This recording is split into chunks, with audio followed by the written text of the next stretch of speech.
Il n'y a aucun bruit, et on n'a plus qu'à appuyer sur la pédale et ça avance.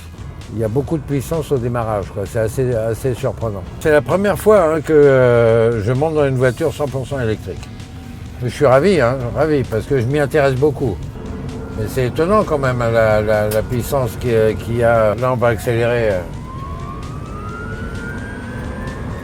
Pour une voiture de ville, c'est pas mal, quoi. Il n'y a pas de manipulation de boîte de vitesse. C'est ça le plus surprenant avec le bruit. Voilà, sinon c'est une voiture.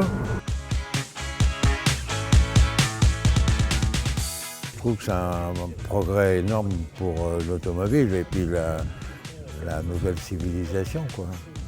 Ça ouvre des possibilités. Je ne dis pas que ça sera ça dans 50 ans, mais quelque part, il faut y aller et inventer des nouvelles choses. Et non, c'est bien.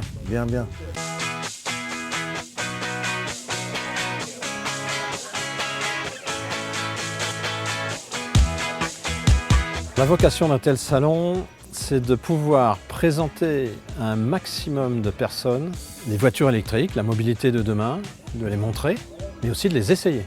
On est ici sur un circuit, et là, en toute sécurité, on peut entrer sur la piste et l'essayer. Et ça, c'est unique.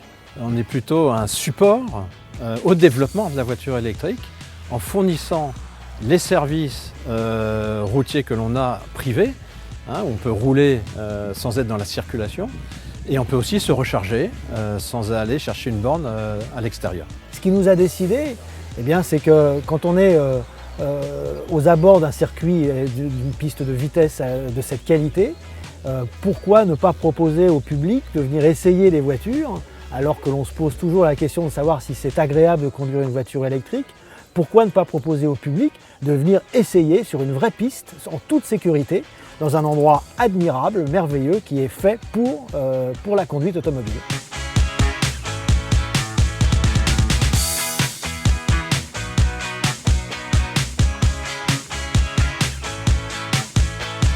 Nissan a voulu être partenaire de ce salon 100% électrique, qui est une première sur le salon Reco, pour une raison assez simple, c'est qu'on a une gamme de véhicules aujourd'hui électriques qui correspond beaucoup à la demande des Français aujourd'hui.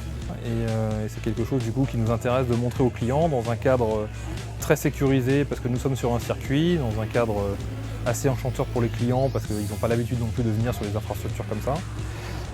Et ce qui nous permet en plus justement d'avoir aussi une panoplie avec d'autres concurrents à côté qui ne vendent pas toujours les mêmes produits, mais sur des produits qui ont une philosophie similaire, assez similaire. Et donc de se comparer en même temps avec eux, de se benchmarker un peu avec eux, c'est quelque chose qui est assez intéressant.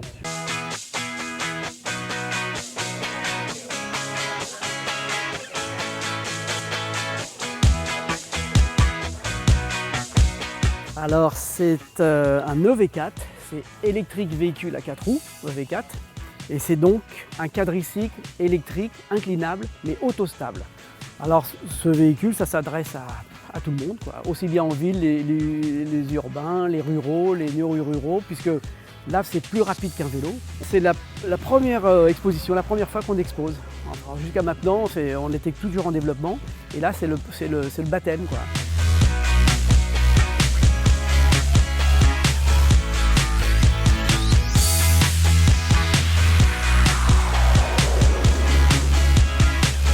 La participation de Zero Motorcycle sur un tel salon est très importante pour nous. D'abord pour faire découvrir nos produits. Nous sommes une marque jeune, même si nous avons 10 ans d'existence, mais nous sommes une marque qui a besoin de se faire découvrir et besoin de rencontrer ses clients et ses prospects. Donc présenter nos produits, les faire essayer, c'est l'idéal pour nous. Mais ce qu'il faut avoir, et ça c'est important comme notion lorsqu'on utilise un véhicule électrique, c'est qu'il n'y a plus d'entretien, mis à part les consommables comme les pneus et les plaquettes, voire la courroie, puisque nous avons une transmission par courroie, que la carte grise est beaucoup moins chère que sur une moto thermique. Donc des coûts d'utilisation qui sont nettement réduits par rapport à l'investissement qu'on peut faire. Et on peut considérer que sur une utilisation moyenne, en 2-3 ans, l'augmentation, ce surcoût est rentabilisé avec un plaisir d'usage absolument presque inconnu aujourd'hui sur le monde du thermique. Il n'y a pas de salon comme ça en France, ou pratiquement pas. Donc je pense qu'il faut essayer de les aider et puis de les faire connaître, parce que à chaque fois qu'on réunit des gens qui ont cette passion-là, qui est la mienne, c'est toujours positif. Tout ce qui en sort est toujours positif. Donc il faut encourager ce genre de manifestation. L'automobile et le salon ici en est témoin, c'est aussi un engin qui permet l'évasion et le rêve. Moi, si j'ai autant rêvé et autant appris de choses en traversant tous les pays de la planète, c'est grâce à l'automobile. Bon, à la compétition, bien entendu, mais à l'automobile.